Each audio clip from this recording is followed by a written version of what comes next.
Religion plays an enormously significant role in that because, well, if you're a Marxist, and those of you who are Marxists, you know who you are. You think the economic relationships come first. The means of production, how things get organized. And then after that comes the culture. But the culture is based on how economic relationships get formed. If you're a Weberian and a Dutch reform guy showing up here from the Netherlands or parts of Belgium, etc., you don't think that. You think that you are obligated to be honest, to reciprocate, to be fair, to be just, and as it happens, in doing that, and to work hard, and it happens, that gets extended into your business relationships. And the culture comes first, and that helps guide and determine the economic relationships. People say, well, what's so unique about West Michigan? Well, that might be one key, is that we really did put, or the folks who come into power since the 1950s, there's a story about Gillette, who started, it was the CEO, the president of Fifth Third, getting the Van Andels and DeVosses into a room fairly early on as he saw how successful they were likely to be. Basically saying, this is how we do things in Grand Rapids. So don't abandon the downtown. Don't abandon the churches, right? This is how it happens. And I'll just say this. Maybe I should, but well, one of the businessmen we talked to, you would know him, very successful, very prominent in Grand Rapids, very philanthropic, said to this day, it's not out of the question that somebody like Rich DeVos will invite a handful, 8 or 9 of these very successful and philanthropically, civically minded folks into his living room and say, so-and-so, remember that $6 million you gave last year to such and such? And the person said, yeah, I remember. He'd look and say, well, do you miss it? No? Great. That's why you're going to give $10 million this year to X. And that there was a lot of that goes on and still goes on. One of the other fears is that as in the drop, if there is a drop in religiosity, the impulse or the feeling compelled to give in the same way will also disappear. We talked to a couple of third generation, the progeny of these major families. They're not thinking about philanthropy in the same way, which is a challenge for all of Grand Rapids. Certainly not. They're not thinking what? They're not thinking about philanthropy necessarily in the same way. It's a challenge for all of Grand Rapids, given our dependency, I think, on them, and especially perhaps for Grand Valley. But, I was really tempted at one, and I said this in an interview after the article came out. I said there was a part of me to do it after all this work, a year of all the research, all these slides, empirical data, blah, blah, blah, blah, blah. I said, well, what makes Grand Rapids to me? What's the secret? What's the key? I said, well, do you have 3 hours? I'll explain it all to you. Or, guess what? You get 6 or 7 hugely successful, philanthropically minded, civically minded billionaires to stay in your community, and then you sit back. It's great. Where we go, so anyway, just to conclude that thought, here's the brilliant thing I say. If the formal religious institutions are becoming less important to Americans, data suggests it is. The question for many becomes, what might take those institutions places as it relates to the formation and extension of social capital? What sorts of civic-minded and value-laden communities have arisen or will arise as substitutes? While some might applaud the end of the parochialism associated with church-centered regions like ours, what will be the source of resistance to pure market morality, on the other hand? And here's what I say there was no clear consensus on that point. Putnam's answer to that is it's got to move into the schools. It's the only institution left where you're going to get a chance for the public to mingle, talk about the values that are associated with social capital being equally distributed to all. Religious traditions. I'll wrap up here in a second. Yeah, this is the last slide, actually. Keeping Grand Rapids Grand Rapids.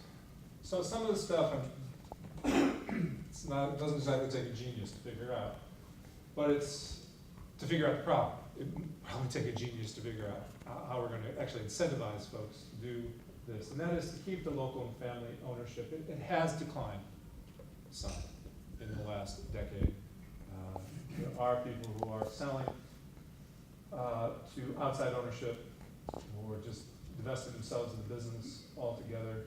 If Mills is right, and I think he is, that you need a broad base of family and privately held companies, because they've got a stake in the community, right? And they can have a voice in what the policies, the laws, the statutes are. So you've got this, in and out of the government and business and boards in this community that is much higher than it is in really any other place in the country other than a place in Minneapolis. Pittsburgh is close, but there's really nothing quite like the interconnectedness here. The private and public partnerships and philanthropy, it's hard to go to the third generation and say, will you just please do what your father did? Because normally they don't want to, right? So you get a very different model in what somebody like Rick DeVos, who we also talked to, is doing with StartCard. So we're not necessarily opposed to philanthropy, and obviously my father and grandparents did tremendous things. So, but we want to reinvigorate the entrepreneurial spirit here. We want to use our money to see what new businesses, like our families, might be homegrown here, and then there's obviously a greater tax base, but you can also use their money for whatever they choose. I'm going to save the third one here for a second. Commitments to education for careers and citizenship. This is really, really interesting. When we talked to Brad and then we did the work up on Granville Corridor, I think if you're not intimately involved with Granville Corridor, you think, well, it's Little Mexico, right?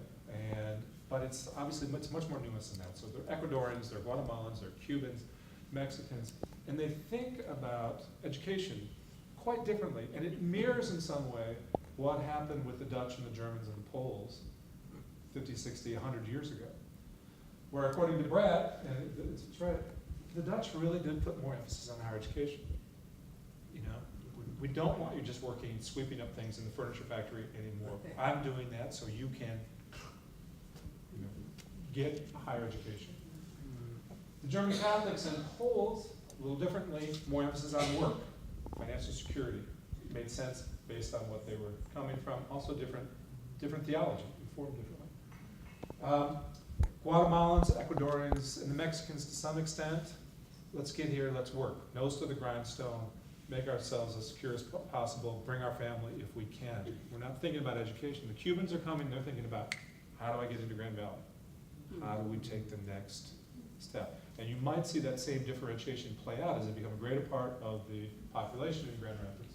You might, again, get that kind of distinction.